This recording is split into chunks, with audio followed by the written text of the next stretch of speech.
ప్రభు అయిన యేసుక్రీస్తు నామములో ఈ రాత్రి సమయంలో బైబిల్ తరగతికి వచ్చినటువంటి సహోదరులు అందరికీ కూడా వందనాలు తెలియజేస్తున్నాను.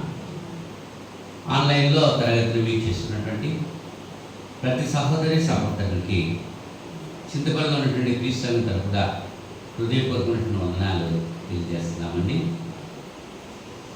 అంతా బాగున్నారు కదా? బాగున్నారు. దేవుని దయతో కొంచెం జ్వరాలు తగిన దగ్గులు మాత్రం తగ్గట్లేదు. అందరికీ ఎలాగన్నాయి, అది వైరల్గా వస్తుంది. దాని గురించి ఏమి ఇబ్బంది పడకండి. ఏది చేసినా దేవుడు మన మేలు కొరకే చేస్తున్నాడు. అవునా? చిన్న ప్రార్థన చేసుకుని దేవునికి వాక్యం చదువుకుని ధ్యానం చేద్దాం.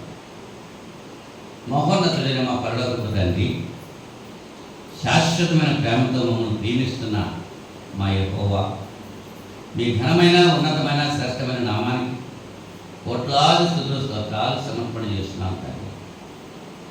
గతించిన శుక్రవారం నుంచి ఇంత పర్యంతము మీ మహా దయచేత కృప చేత నన్ను మమ్మల్ని సజీవ లెక్కలో ఉంచారు.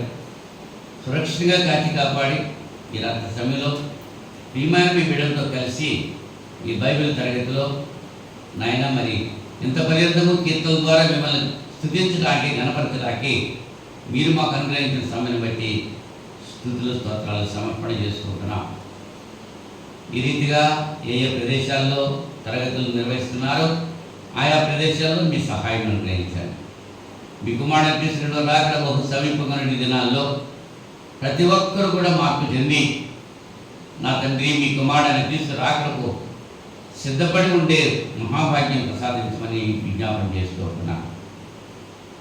నాయన, గత వారంలో మీరు మాకు చేసిన ప్రతి విధంగా మీరు బట్టి కృతజ్ఞతలు చెల్లిస్తున్నా. ఈ దినాన్ని ఎవరైతే చూడలేకపోయారో వారు విడిచి వెళ్ళినటువంటి కుటుంబ సభ్యులకు ఓదార్పు, ఆదరణ, మరి ముఖ్యంగా నిరీక్షణ దయచేయమని ప్రార్థన చేస్తున్నాను. నాయన, ఇప్పుడు వచ్చిన ప్రతి బిడ్డను దీవించండి. ఆన్లైన్లో మీ యొక్క వాక్యం వీక్షిస్తున్నటువంటి ప్రతి సహోదరునిపై మీ యొక్క కాపుదలిచ్చి మీ నామకు మహిమ తెచ్చుకుంటారని ప్రార్థన చేస్తున్నాను. ఆయా అవసరతలు కలిగి మీ శ్రమలో ప్రార్థిస్తున్న బిడ్డల కొరకు, అలాగే మా కొరకు, మా పరిచర్య కొరకు ప్రార్థన చేస్తున్నటువంటి ప్రతి బిడ్డ కొరకు విజ్ఞాపన చేసుకుంటున్నాను. ఇతర దేశాల్లో ఉన్నటువంటి మా సహోదరులు అందరి కొరకు ప్రార్థన చేస్తున్నాను. నాయన, మరి ముఖ్యంగా నాయన ఈ భయంకరమైన దినాల్లో మేమున్నాం. నా తండ్రి, మనుషులు స్వార్థప్రియులైపోయారు, బింకములాడుతున్నారు. అంత మాత్రమే కాదు, యవనేచ్ఛలకు లోనైపోయి యవన బిడ్డలు నా ప్రభువా నాయన వారి యొక్క వివాహమైనటువంటి బిడ్డలు భార్యాభర్తలు కలిసి ఉండటానికి ఆటంకాలు అనేకాలు నాయన సాతాను కల్పిస్తూ ఉంటున్నాడు. నాయన బలహీనపడి సాతానికి లోనైపోయి వాడి బంధకాల్లో ఉండి ఆయన భార్యాభర్తలు బిడ్డలు నా ప్రభువా విడిపోయినటువంటి కుటుంబాలు నాయన లోకంలో చాలా కనబడుతూ ఉంటున్నాయి. ఆ కుటుంబాలన్నిటి వరకు ప్రార్థన చేస్తున్నారు. తండ్రి, భర్త భార్యను ప్రేమించడానికి భార్య భర్తకు లోబడి ఉంటాయి. తల్లిదండ్రులు బిడ్డలను ప్రభు యొక్క శిక్షలో బోధలో పెంచడానికి, బిడ్డలైనటువంటి వారు తల్లిదండ్రులను సన్మానించడానికి, జీవము గల దేవుని సంఘంలో జనులు ఎలా ప్రవర్తించాలో అనేటువంటి విషయాన్ని గుర్తించి ఆ రీతిగా ప్రవర్తిస్తూ మీ నుంచి జీవించబడే భాగ్యం ప్రతి కుటుంబానికి ప్రసాదిస్తారని విజ్ఞాపన చేసుకుంటున్నాం. ఈ సమయంలో వాక్య భాగంలో పెడుతున్నాము. నాయన, ఈ రాత్రికి మాకు కావలసిన ఆత్మీయ ఆహారం మీ లేఖనాల నుంచి మీరు అందిస్తారని ప్రార్థన చేస్తున్నాం. వింటున్నటువంటి ప్రతి బిడ్డను ఆశీర్వదించండి. వాక్యాన్ని అవగాహన చేసుకున్నట్టు మంచి మనసు ఇవ్వండి. మీ సన్నిధిలో నా ప్రభు నాయన భయంతో వణుకుతూ ఉంటూ మీ వాక్యాన్ని శ్రద్ధ ఆసక్తితో నాయన విని అంగీకరించి దానికి లోబడి జీవిస్తూ మీ నుంచి జీవించే వాక్యం దయచేయాలి. కొద్ది సమయం లేఖనాల ద్వారా మీరే మాట్లాడి మహిమ, ఘనత, ప్రభావం మీరే పొందన్నారు. యేసుక్రీస్తు నామములో ఈ ప్రార్థనకు పెట్టుకుంటున్నాం. పడుతుంది. ఆమేన్. మరొకసారి అందరికీ వందనాలు. లేఖన భాగం చదువుతున్నాము. అపోస్తలుడైన పౌలు ఎఫెసీయులకు రాసిన పత్రిక 4వ అధ్యాయము 30వ వచనంలో, దేవుని పరిశుద్ధాత్మను దుఃఖపరచబడి విమోచన దినమునకు ఆయన యందు మీరు ముద్రింపబడి ఉన్నారు. సమస్తమైన ద్వేషము, కోపము, క్రోధము, అల్లరి, దూషణ, సకలమైన దుష్టత్వము మీరు విసర్జించుడి. ఒకరిలో ఒకడు దయగలిగి కరుణాహృదయులై క్రీస్తునందు దేవుడు మిమ్మల్ని క్షమించిన ప్రకారము మీరును ఒకరినొకరు క్షమించుడి. అలాగే దెస్సలోనికైలకు రాసిన మొదటి పత్రిక 5వ అధ్యాయము 19వ వచనం కూడా చదువుకుందాం. ఆత్మను ఆర్పకుడి, ప్రవచించుటను నిర్లక్ష్యం చేయకుడి, సమస్తమును పరీక్షించి మేలైన దానిని చేపట్టుడి, ప్రతి విధమైన కీడులకు దూరముగా ఉండుడి.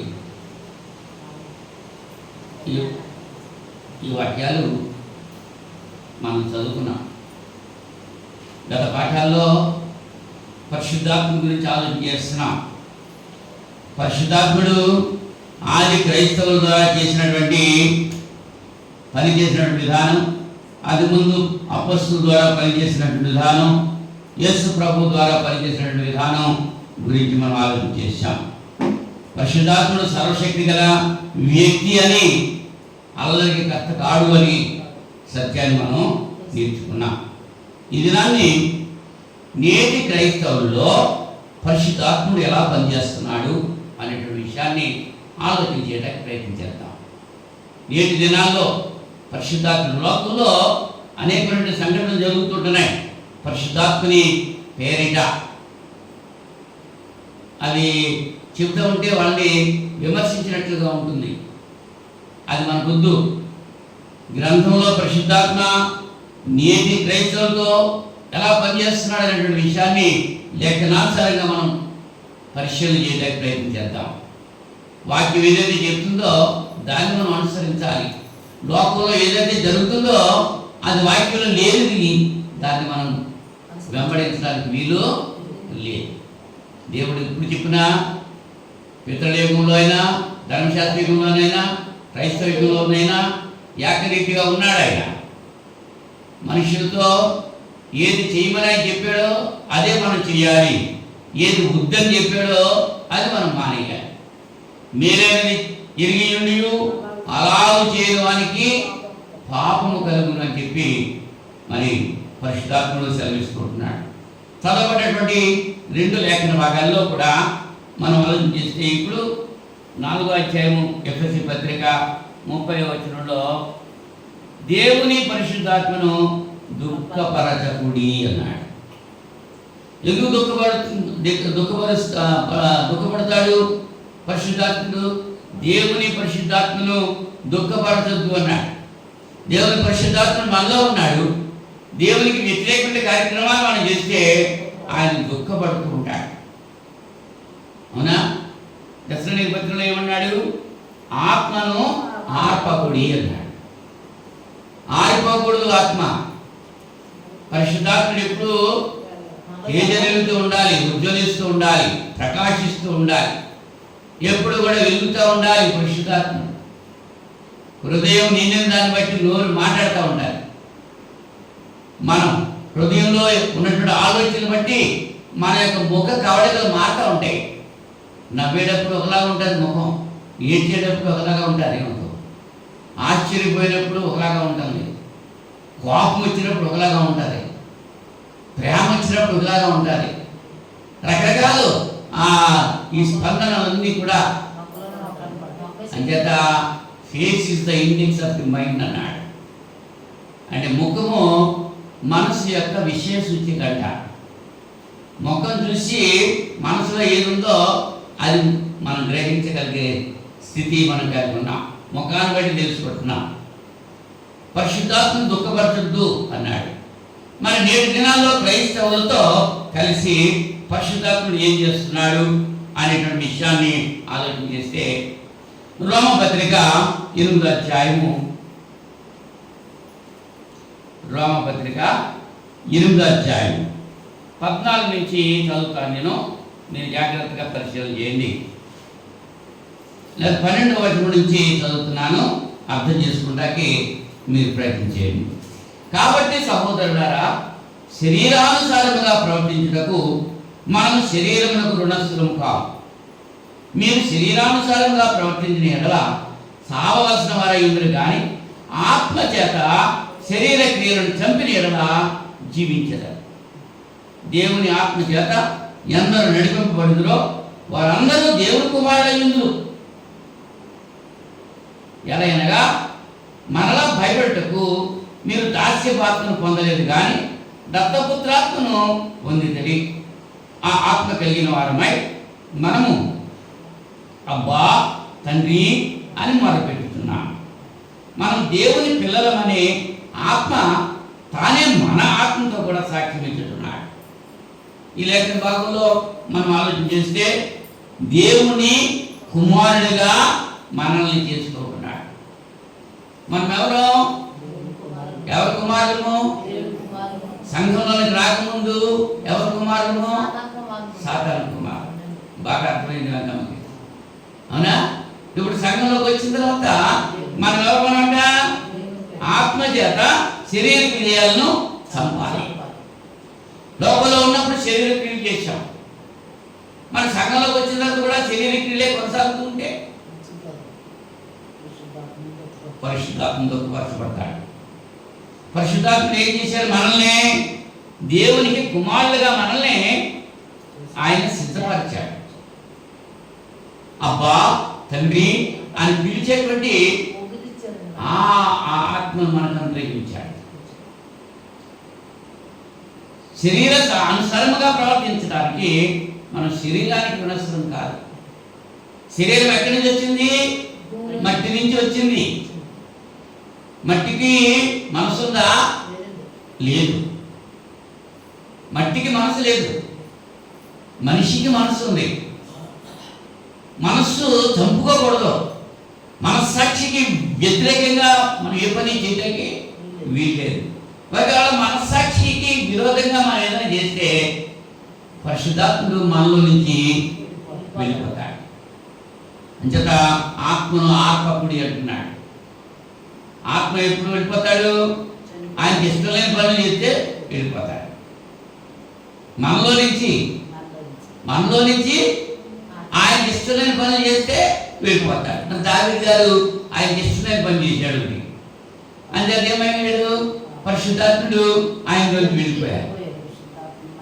అప్పుడు 51వ కీర్తన రచించి ఎంత గోల పెట్టాడు. నీ పరిశుద్ధాత్మ నా దగ్గర నుంచి దూరపరచదు. నీ రక్షణ ఆనందము తిరిగి మరలా నాకు గుర్తించు అన్నాడు. అంటే పోయింటే రక్షణ ఆనందం. దేవుడితో ఉంటాం, విడిచిపెట్టుకోవడం భాగ్యం అని. ఆ భాగ్యం ఏమైపోయింది? మనం సాతానుతో కలిసేటప్పటికి ఈ పరిశుద్ధాత్ముడు భరించుకోలేక మనలో నుంచి వెళ్ళిపోయాడు. మనలో ఉన్నప్పుడు ఏం చేస్తున్నాడు? మనం దేవుని కుమారులుగా నాయన తండ్రి అని మొరపెట్టేటువంటి ఆత్మను కలిగి మనలో ఉన్నాడు. పరిశుద్ధాత్ముడు నేటి క్రైస్తవుల్లో ఉండి చేయించేటువంటి పని ఏంటన్నమాట? ఆయన దేవుని కుమారులుగా మనల్ని సిద్ధపరుచుకుంటున్నాడు. ఆయన లేకపోతే మనం ఎవరి కుమారులో మనకే తెలియదు. ఆ ఆత్మ చెప్తున్నాడు మనం దేవుని కుమారుని. నేనంటే ఎవరో నాకే తెలియని పరిస్థితిలో మనం ఉన్నాం, అవునా?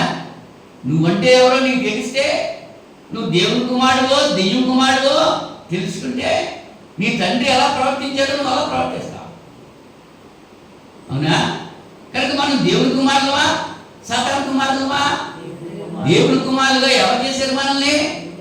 పరిశుద్ధాత్ముడు చేశాడు. ఆత్మను ఎందరూ ఆత్మ చేత నడిపింపబడుతారో వారందరూ దేవుని కుమారులై ఉన్నారు. లేఖనంలో చూస్తున్నాం 14వ వచనంలో చూడండి. దేవుని ఆత్మ చేత ఎందరూ నడిపింపబడుతారో వారందరూ దేవుని కుమారులై ఉన్నారు. పరిశుద్ధాత్ముడు ఏం చేస్తున్నాడు అన్నమాట? మనల్ని దేవుని కుమారులుగా చేస్తున్నాడు. రెండవదిగా మనం చూస్తే ఇదే 8వ అధ్యాయంలోనే 15-16 వచనంలో 15-16 వచనంలో ఆయన ఏం చేస్తున్నాడంటే 16 వచనంలో మనం దేవుని పిల్లలమని ఆత్మ తానే మన ఆత్మతో కూడా సాక్ష్యం ఇచ్చుతున్నాడు. ఏం చేస్తున్నాడు ఆయన? మనం దేవుని పిల్లలను సాక్షిస్తున్నాడు. వీళ్ళు లోకం పిల్లలు కాదు, సాతాను పిల్లలు కాదు, దేవుని పిల్లలు అని ఎవరు సాక్షిస్తున్నారు? పరిశుద్ధాత్ముడు సాక్షిస్తున్నాడు. ఒకటి, దేవుని కుమారులుగా చేస్తున్నాడు.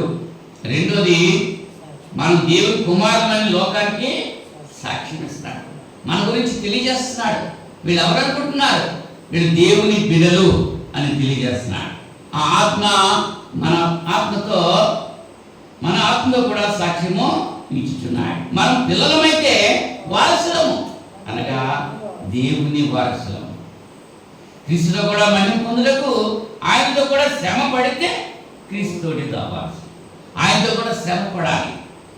ఇప్పుడు ఆయన శ్రమ పడుతున్నాడా? లేదు, ఆయన శ్రమ పడ్డాడు. ఇప్పుడు మనం ఏం చేయాలి అంటే ఆ శ్రమను అనుభవించాలా మనం? ఎటువంటి శ్రమలు వస్తున్నాయి మనకి? అటువంటి శ్రమలు ఇప్పుడు ఉన్నాయా? మనం పొందాల్సిన శ్రమలన్నీ ఆయన పొందేశాడు. ఇంకా మనకు అటువంటి శ్రమలు ఏమీ లేవు. మనల్ని ఎవరైనా ముళ్ళ కిరీటం మన నెత్తి మీద పెడుతున్నారా? మన ముఖం మీద ఎవరైనా ఉమ్ము వస్తున్నారా? పిడిగుద్దులతో గుద్దుతున్నారా? అరచేతులతో ముఖం మీద పడుతున్నారా? లేదే. పక్కలో బళ్ళుతో పుడుస్తున్నారు మనల్ని. మనకు అటువంటి శ్రమలు లేవు. మనం పొందాల్సింది ఆయన పొందాడు. మనం ఏం చేయాలంటే ఆయన అడుగు జాడల్లో మనం నడవాలి.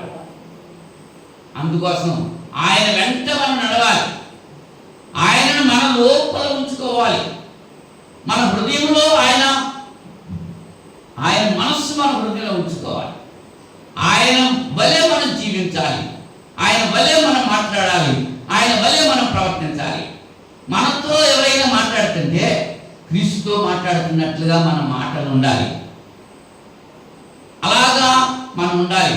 ఎందుకంటే నాలో క్రీస్తును చూడాలి లోకం. మనం క్రీస్తును ధరించుకుని ఉండాలి.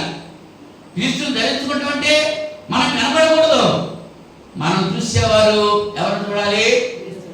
క్రీస్తు మనసు కలిగి ఉన్నాడు కాబట్టి ఈ కార్యం చేశాడు, క్రీస్తు మనసు కలిగి ఉంది కాబట్టి ఈ కార్యం చేసింది అని మనం చేసేటువంటి పనులు బట్టి దేవుని మహిమపరచాలి. అవునండి. అలాగా పరిశుద్ధాత్ముడు మనల్ని దేవుని బిడ్డలని సాక్ష్యం ఇస్తుంటున్నాడు. మొట్టమొదటిగా దేవుని కుమారులుగా కుమార్తెలుగా చేస్తున్నాడు. రెండవదిగా మనం దేవుని కుమార్తెలని సాక్ష్యం ఇస్తున్నాడు. మూడవదిగా మనం చూస్తే రోమపత్రికలోనే 8వ అధ్యాయము 26వ వచనంలో అటువలే ఆత్మయు మన బలహీనతను చూచి సహాయము చేయుచున్నాడు.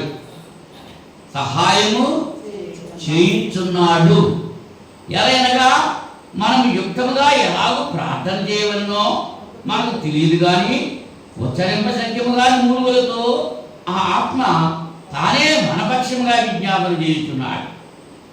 ఏం చేస్తున్నాడు? మనపక్షంగా విజ్ఞాపన చేస్తున్నాడు. ఎవరికి విజ్ఞాపన చేస్తున్నాడు? తండ్రి అయిన దేవునికి విజ్ఞాపన చేస్తున్నాడు. ఎవరి పక్షంగా?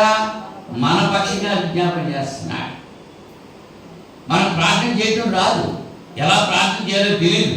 ప్రార్థన చేద్దామని మనం మోకరించి కళ్ళు మూసుకుంటే మన పెదవుల ద్వారా మాటలు రాకముందే రావట్లేదు. అప్పుడు ఆ పరిశుద్ధాత్మను మన పక్షంగా విజ్ఞాపన చేస్తున్నాడు. అంచేత నేను శరీరంతో ప్రార్థన చేతును, ఆత్మతో ప్రార్థన చేతును అంటాడు. నేను మనసుతో ప్రార్థన చేతును, ఆత్మతో ప్రార్థన చేతును అంటున్నాడు. ఆత్మ వేరు, మరి శరీరం వేరైపోయింది కదా.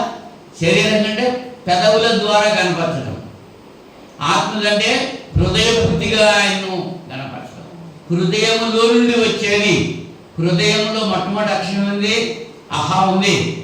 అహా అనేటువంటి ఆ అక్షరం పలకటానికి ఎక్కడి నుంచి వస్తుంది? నాభి దగ్గర నుంచి వస్తుంది స్వామి. ఒకసారి అనుకోండి, అందరం అహా అనుకోండి. అహా అంటే ఎక్కడి నుంచి వచ్చింది? నాభి దగ్గర నుంచి వస్తుంది, పెదవుల దగ్గర నుంచి రాదు.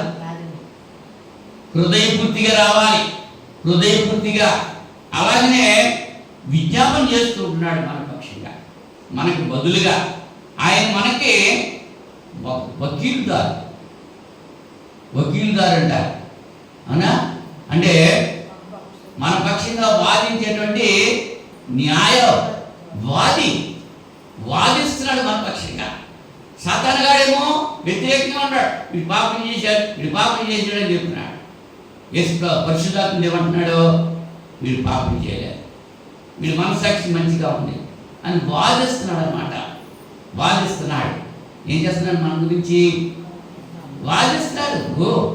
తల్లి చంద్రుడు తప్పు చేశాడు, నిజంగా తప్పే చేశాడు, తెలియక చేశాడు, డాడీ కొడతకు వస్తున్నాడు. అప్పుడు తల్లి ఏం చేస్తుంది? వాడి పక్షంగా ఉండి వాడిని ఆపుకోబెడతాడు. వాడికి పడాల్సిన అప్పుడు ఆమె భరిస్తాడు. అలాగే మనం పొందాల్సిన శ్రమ, మనం పొందాల్సిన శిక్ష ఆయన అనుభవించాడు. ఆయన మనకు ఎవరన్నమాట? లీడర్. అయినా మనం న్యాయవాది, మన గురించి వాదిస్తున్నాడు. ఆయన మన గురించి ఆయన ఏం చేస్తున్నాడు? విజ్ఞాపన చేస్తున్నాడు. తండ్రి దగ్గర మన ప్రధాన యాజకుడు విజ్ఞాపన చేస్తున్నాడు.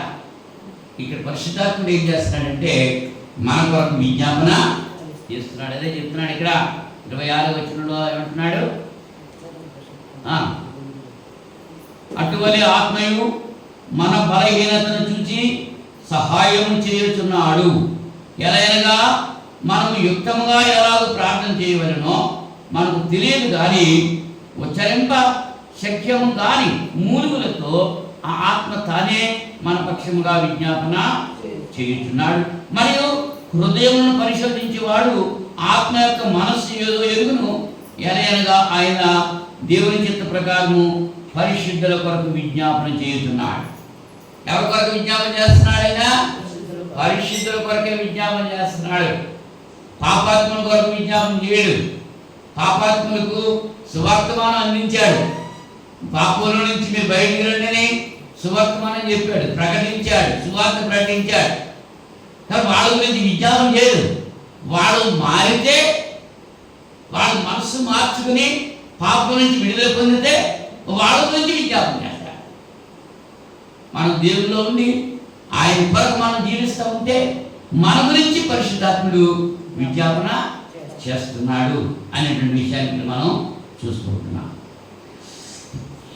మరి ఇంకా 4వదిగా ఈయన ఏం చేస్తున్నాడంటే ఎఫెసీ పత్రిక 1వ అధ్యాయము 4వ వచనంలో, ఎఫెసీ పత్రిక 1వ అధ్యాయము 3వ వచనం చదువుతున్నాను మీ అవగాహన కొరకు. మన ప్రభు అయిన యేసుక్రీస్తు యొక్క తండ్రి యొక్క దేవుడు స్తుతింపబడును గాక. ఎంత క్లియర్గా ఉందండి. యేసుప్రభుడు ఎవరు? దేవుని కుమారుడు. వాక్యం చాలా క్లియర్గా చెప్పాడు పరిశుద్ధాత్ముడు. మన ప్రభు అయిన యేసుక్రీస్తు యొక్క తండ్రి అయిన దేవుడు స్తుతింపబడును గాక. ఆయన అంటే దేవుడు, ఆయన క్రీస్తునందు. క్రీస్తునందు అంటే సంఘములో. క్రీస్తునందు అంటే అర్థం ఏంటి?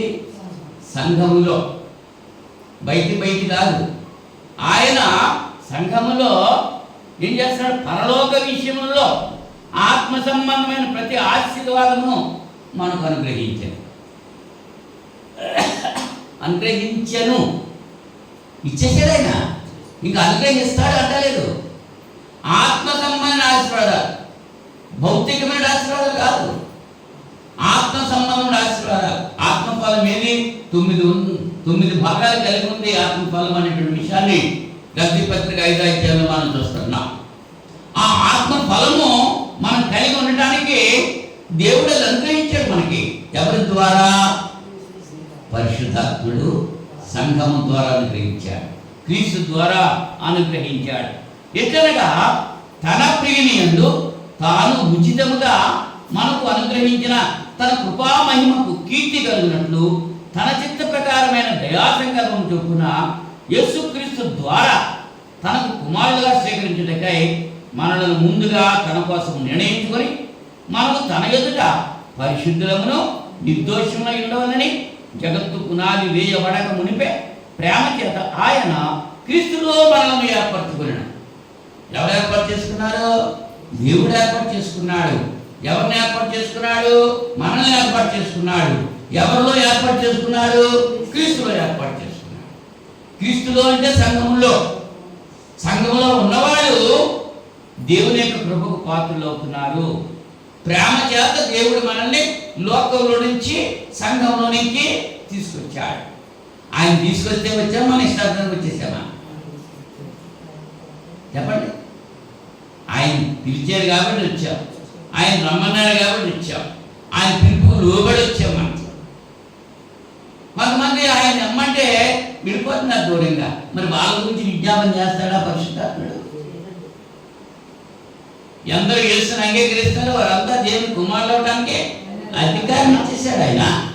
14వ వచనంలో చూడండి, ఎఫెసీ పత్రిక 1వ అధ్యాయం 14వ వచనంలో, దేవుని మహిమకు కీర్తి కలుగుటకై ఆయన సంపాదించుకున్న ప్రజలకు విమోచనము కలిగిన నిమిత్తము ఈ ఆత్మ మన స్వాస్థ్యమునకు సంచకరువుగా ఉన్నాడు.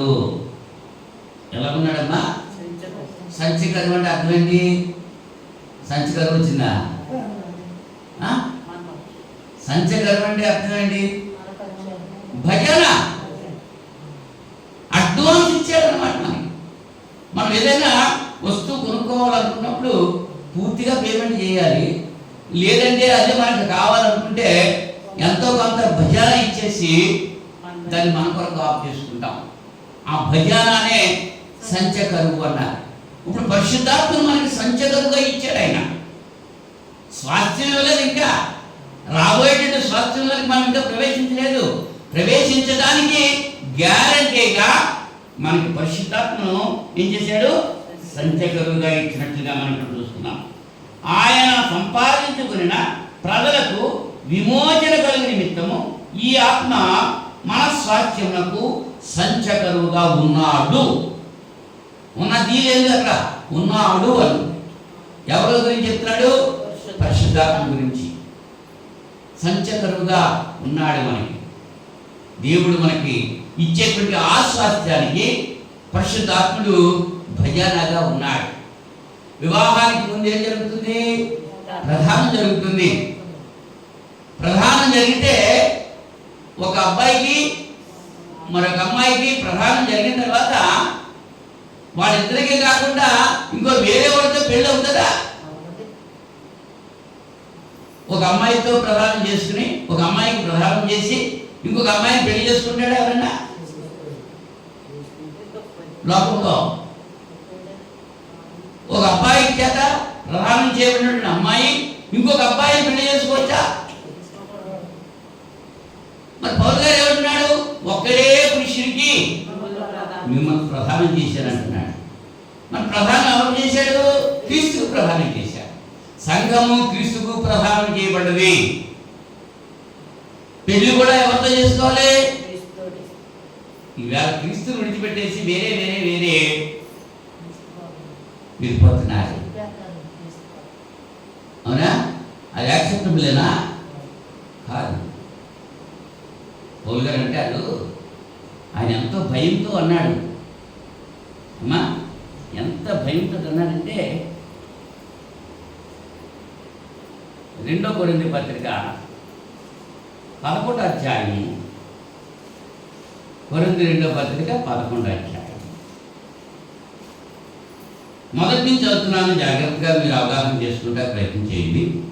కొంచెం అవివేకముగా నేను మాట్లాడినాను, మీరు సహింపవలని కోరుతున్నాను. నన్ను గురించి మీరు ఎలాగైనా సహించుడి. సరే, ఎలా మాట్లాడుతున్నాడు ఆయన? అవివేకంగా మాట్లాడుతున్నాను అంటున్నాడు. ఎంత వివేకవంతుడండి ఆయన, మహాజ్ఞాని. మనకి ఆగకపోయినా సరే ఏదో నేనే పెద్ద జ్ఞాని, నాకంటే ఎవరికి తెలియదు, నేను చెప్పింది రైటు అనేటువంటి రీతిగా మనం ఉంటాం. ఒకవేళ తప్పురా బాబు నువ్వు చెప్పింది అది కాదు, వాక్యంలో చెప్తుంటే నాకంటే ఎక్కువ నీకు తెలిసేయండి లోపడరు. పౌలు గారు ఏమంటున్నారు? నేను అవివేకంగా మాట్లాడినా మీరు సహించాలని కోరుకుంటున్నాను. నన్ను గురించి మీరు ఎలాగైనా సహించండి. దేవాశక్తితో మీరు ఆసక్తి కలిగి ఉన్నాను. ఎందుకనగా పవిత్రురాలైన కన్యకనుగా ఒక్కడే పురుషునికి అనగా క్రీస్తుకు సమర్పింపవల్లని మిమ్మల్ని ప్రదానం చేసి తిని గాని అని ఎక్కడైతే ఉందో అక్కడ హాని ఉంటుంది. అక్కడ నేను ఇలా చేయాలనుకున్నాను కానీ అంటే అలా అవ్వలేదు అనమాట. గుడి వెళ్దాం అనుకున్నాను కానీ వెళ్ళలేకపోయాను. వెళితే వెళ్ళినట్టు అవుతుంది.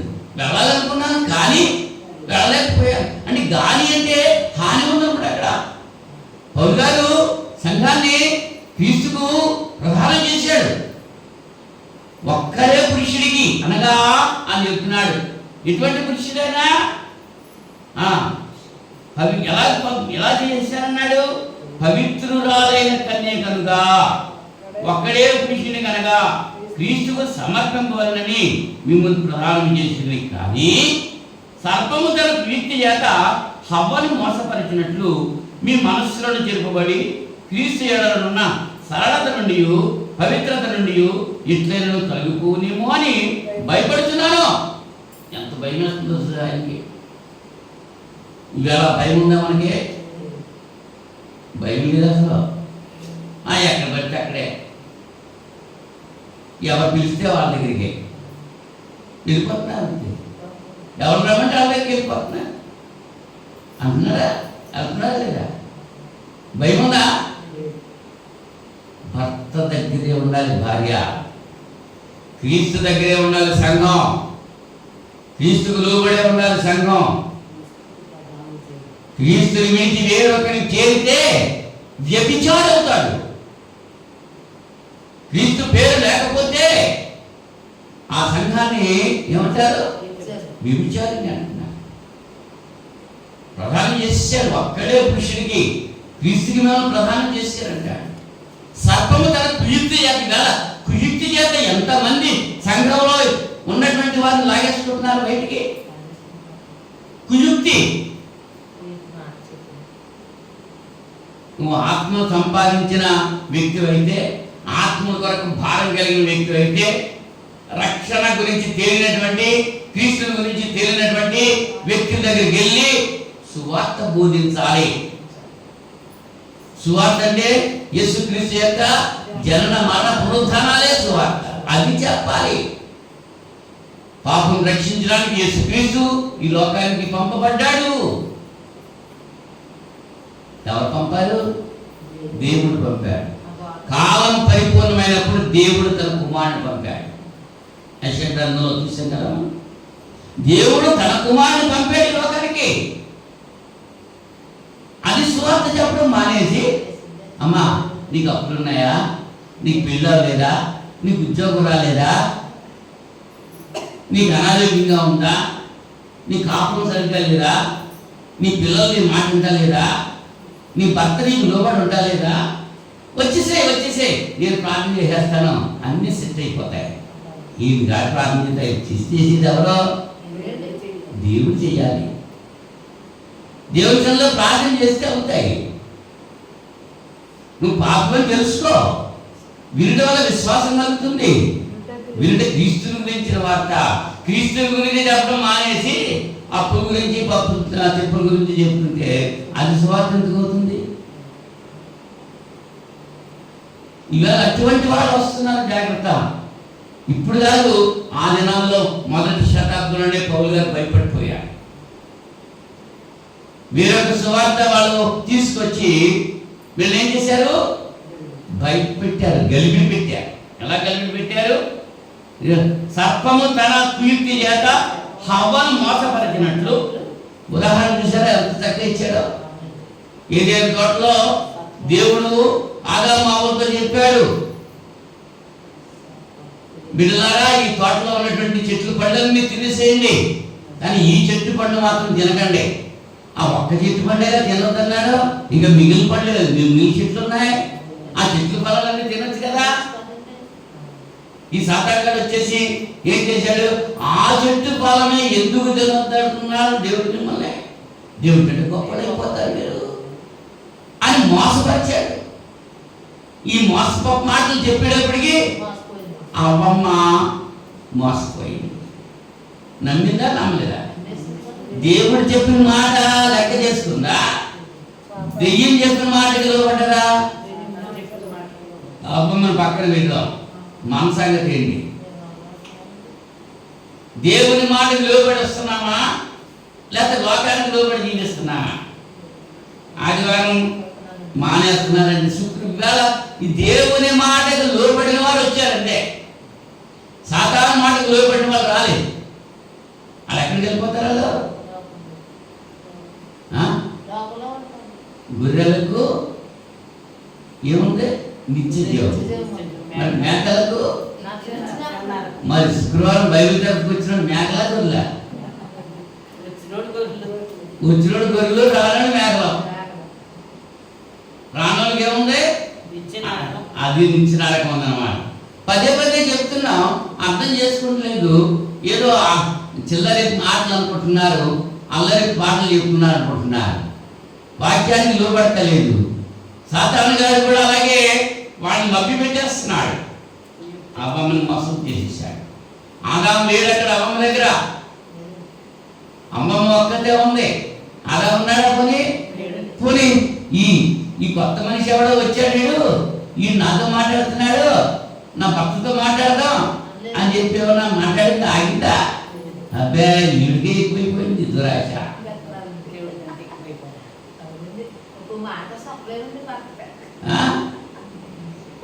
నువ్వు నీ భర్త నీకు శిరస్సుగా ఉన్నాడు. నువ్వు ఏం చేసినా నీ భర్తకు తెలియాలి. నీ భర్తకు తెలియకుండా నువ్వు ఏం చేసినది సాతాను క్రియే. అంచేత స్త్రీలరా మీ భర్తలకు లోబడి ఉండండి, పురుషులరా మీ భర్తలను, మీ భార్యలను ప్రేమించండి. ఎందుకు చెప్పాడు ఆయన? ఒక్కొక్కరికి ఒక్కొక్క పని ఇచ్చాడు. ఆ పని ఎవరికో వాళ్ళు చెయ్యాలి. పురుషునేమో నువ్వు కష్టపడి చెమట వచ్చి సంపాదించమన్నాడు, ఆ పని అది చెయ్యాలి. నువ్వేమో వేదంతో పిల్లలు కానీ అన్నాడు, ఎవరితోటి? స్త్రీతో. స్త్రీ ఆ పని చేయాలి. అబ్బే, నేను ఇంతవరకు ఆడవాళ్ళని కన్నాము, ఈ కాడికి మగవాళ్ళు కనండి అంటే మగవాళ్ళు కంటారా? కనేస్తున్నారు, ఇప్పుడు కంటానికి ప్రయత్నం చేస్తున్నారు. మగవాళ్ళు కూడా గర్భాలు వస్తున్నాయి. ఇప్పుడు తాత్కాలిక గర్భాలు వచ్చేస్తున్నాయి మగవాళ్ళు కూడాను. అవునా? డాక్టర్లు పెట్టేస్తున్నారు అంతే, గర్భాలు కూడా వచ్చేస్తున్నాయి మగవాళ్ళకి. ఆపరేషన్ చేసేసి పిల్లలు తీసేస్తున్నారు. సృష్టికి ప్రతి సృష్టి సాతాను గారు కల్పిస్తున్నాడు. సాతాను కూడా శక్తివంతుడే. శక్తి లేనుడైతే ఎవరికి వస్తాడు? ఇప్పుడు కుక్కలు ఎక్కువైపోయినాయి కదా, కుక్కలు ఎక్కువైపోయింది. ఆ వీధి కుక్కలు ఈ వీధి వస్తుంటే ఊరుకో. ఒక బలమైన కుక్కలు వస్తున్నాయి అనుకో, అప్పుడు ఏం చేస్తాయి? తోక ముడిచి వెళ్ళిపోతాయి.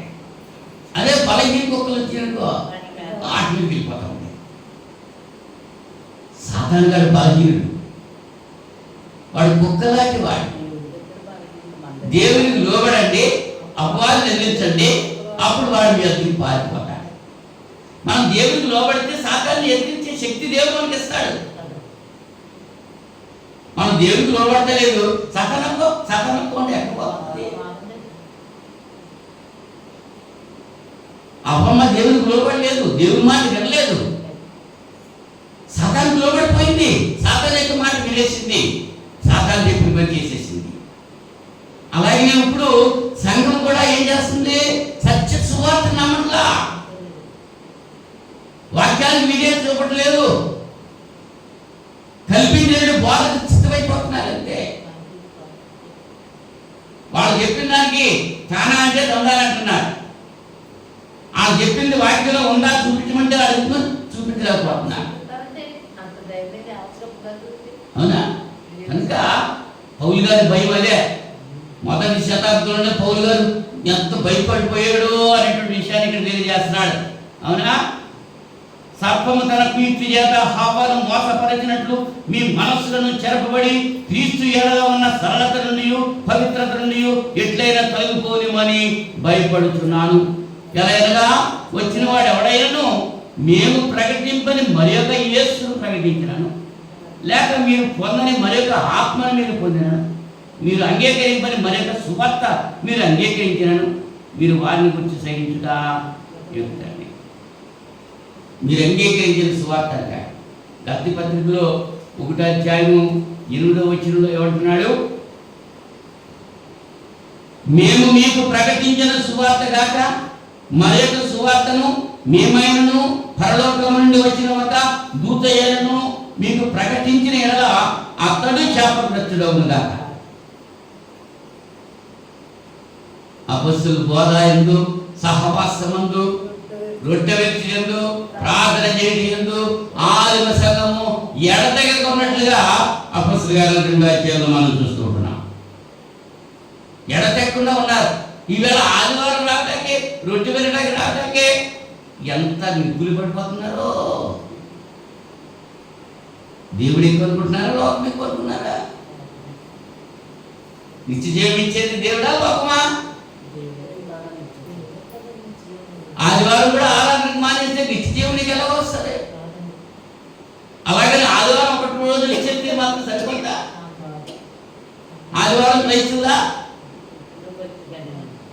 ఇప్పుడు కూడా అదే దావీదు గారు అంటాడు, యెహోవా ధర్మశాస్త్రమును ఆనందించు, దివారాత్మము దాన్ని.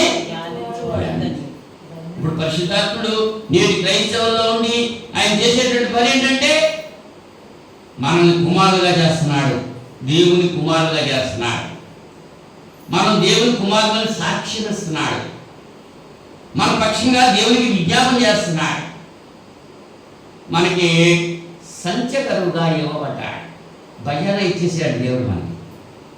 ఇంక ఇచ్చేసాడు, భజన ఇచ్చేసాడు. భజన ఇచ్చేస్తే ఇంకా అవన్నీ అమ్ముకుంటా ఉండదా? వెంకమ్మ మేకలో ఉండేవాడు, ఆ కొనుక్కుంటూ వచ్చినాడు, ఇంత భజన ఇచ్చేసి వెళ్ళిపోయాడు. అది 4 వరకు రాలేదు. అది భజన ఇస్తే ఇంకా వాడికే అమ్మాలంటే. పౌలు గారు బాధ ఏంటో తెలుసా? క్రీస్తుకే ప్రదానం చేసే సంఘాన్ని అపవాది వచ్చి మళ్ళా ఈ సంఘాన్ని దోచుకుపోతాడేమో అని భయం వేస్తున్నాడు అన్నాడు. మరి ఈ దినాల్లో కాపర్లు కదేగా భయం. కష్టపడి ఒక్కొక్క వ్యక్తితో వాక్యం చెప్పి బోధించి ప్రార్థన చేసి పరిపూర్ణంగా ఆ కుటుంబం కొరకు విజ్ఞాపన చేస్తూ అన్ని అవసరాల్లో అన్ని విషయాల్లో ప్రార్థన చేసి మరి ఇంతవరకు చేస్తూ ఉంటే ఏదో ఒకసారి చేసి పట్టుకుపోతారంటే అన్నాడు. మీటింగ్ అంటే అక్కడికి లోపల పరిగెట్టుకెళ్ళిపోతున్నారు. ఏమైపోయింది చెప్తున్నాను. అమ్మ పాలు మంచిదా, బయట పాలు మంచిదా? తల్లి పాలు మంచిదా, బయట పాలు మంచిదా? తల్లి పాలు బలం, మరి మిగిలిన పాలు ఎలా ఉంటాయి? తల్లి పాలు ఇష్టమవుతా లేదంటే అబ్బే ఎప్పుడు తాగేస్తున్నాం కదా, ఇంకా అపమానం అయ్యానండి, ఇంకో పాలు తాగలని వెళ్తున్నారు అన్నమాట. ఏమైపోతున్నారు? విషపు పాలు, అవి కల్తీ పాలు.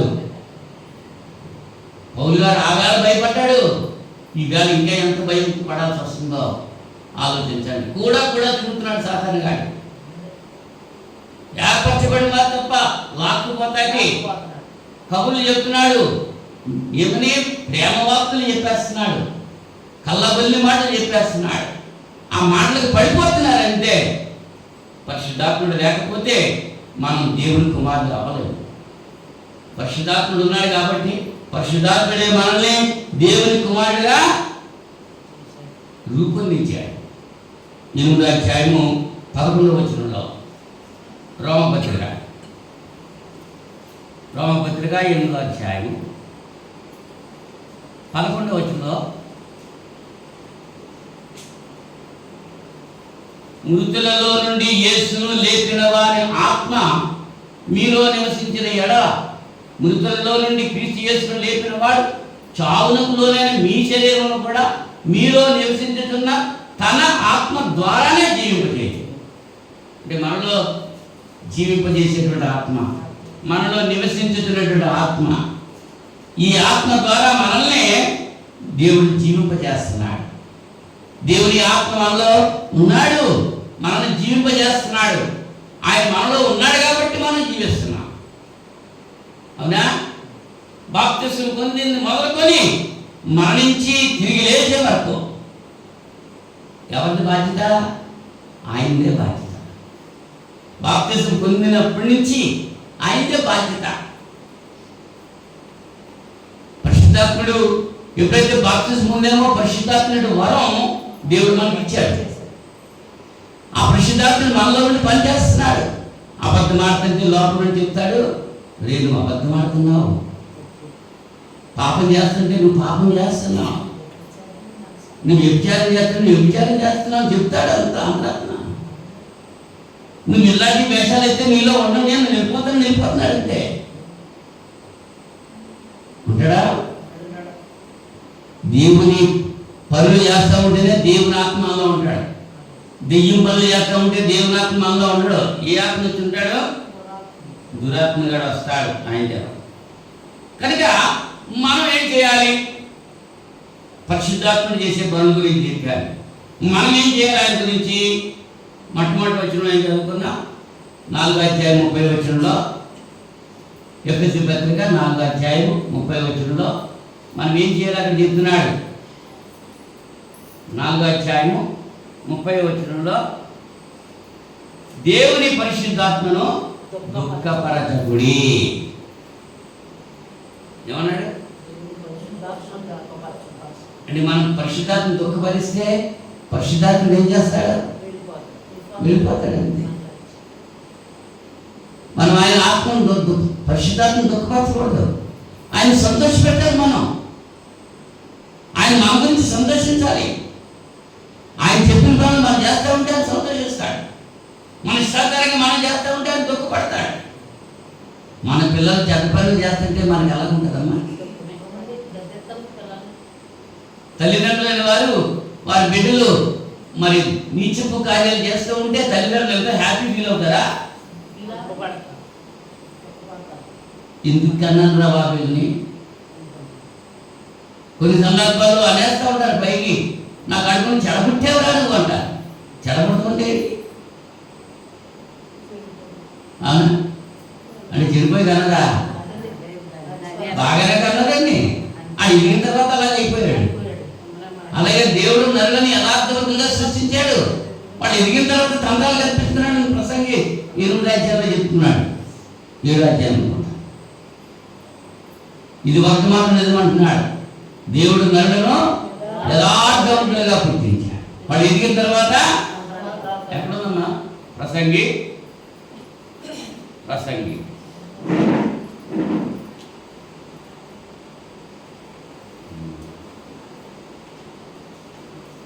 గ్రంథం 7వ అధ్యాయం అనమాట. చూస్తున్నాను చూడండి. 7వ అధ్యాయమే 29వ వచనం. ఇది ఒకటి మాత్రం నేను కనుగొంటున్నా, ఏమనగా దేవుడు నరులను యథార్థవంతులుగా పుట్టించదు కానీ, ఎక్కడో గాలి వచ్చింది మళ్ళీ, యథార్థవంతులుగానే పుట్టించదు కానీ వారు వివిధమైన తంత్రములు కల్పించుకొని ఉన్నారు. యథార్థంగానే దేవుడు పుట్టించాడు కానీ మనుషులే తంత్రాలు కల్పించుకున్నారు. తంత్రాలు మాయల్లో, అవునా, మంత్రాల లోకంలో జీవించిపోతున్నాడు. ఎప్పుడైతే వాడు కల్పించుకున్నా విడిచిపెట్టేసి చెడుతనమును విడిచిపెట్టి దేవుని హత్తుకుంటే దేవుడు దీవిస్తాడు. దేవుని దగ్గరికి రావాలంటే ముందేం చేయాలి? మనం ఎంత తీసేసుకుని వచ్చేస్తున్నాం? కూడబెట్టుకుని వస్తున్నామా? తీసేసుకుని వస్తున్నామా?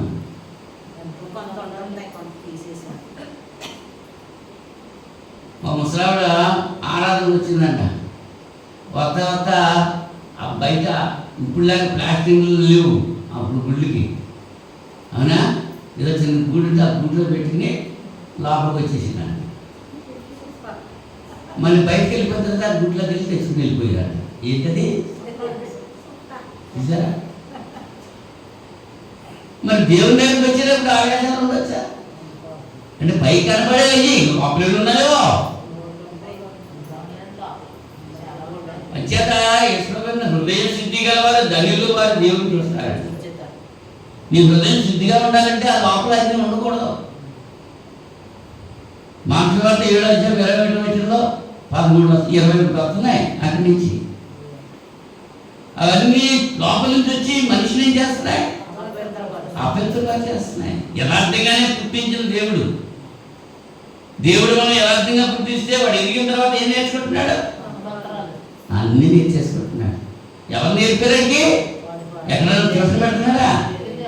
కోచింగ్ సెంటర్లో ఉన్నాయా? అక్కడ మనం ఎవరి కాడే నేర్చేసుకుంటున్నాడు అంతే. ఒక్క కాలో పడ్డది, ఈ పుట్ట వెళ్ళిపోయింది. ఎవరు నేర్పారు నేర్పడానికి?